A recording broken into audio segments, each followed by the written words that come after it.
Greetings, we're here today from the Waconia Tool Factory where we didn't read the Book of Ingenuity, but we've read it and are always looking to create addendums. Here's one. Today we're looking at a homemade router table. This is version 2.0. Basically, I made a table using 15-degree cuts for here along here, and I'll give you the dimensions. From the bottom of this side to the bottom of that side is 33 inches. From the top, or right in that corner there to that corner there, is 16 inches, and the height is 34 inches, same as a table saw. You'll kind of get that later. The distance from this corner to this corner is 31 inches, and the distance from that corner to that corner is 16 inches as well.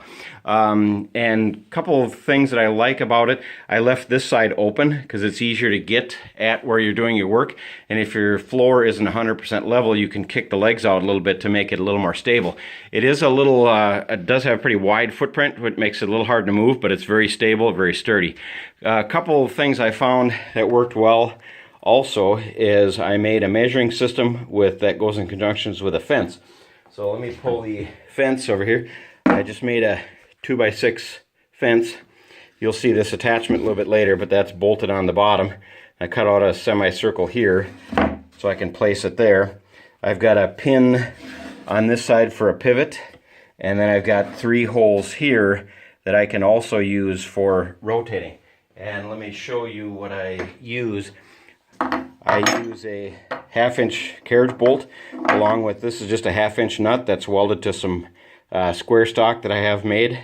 That works really well to cinch down and get super duper torque when you tighten these down.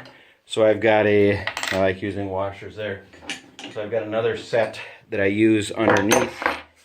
So this comes up from here, goes into this for a pivot, and then I can move it back and forth this way for my fence.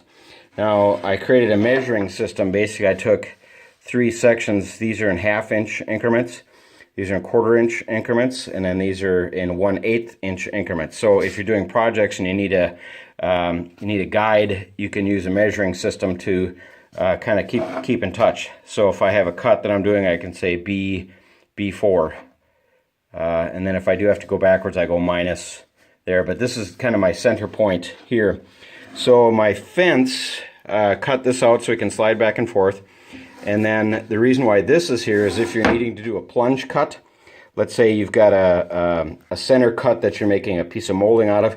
You can, when your fence is on, you can slide this, move this back and forth, and slide that to where your center of your router bit is, so that you know when to go down and exit a plunge cut.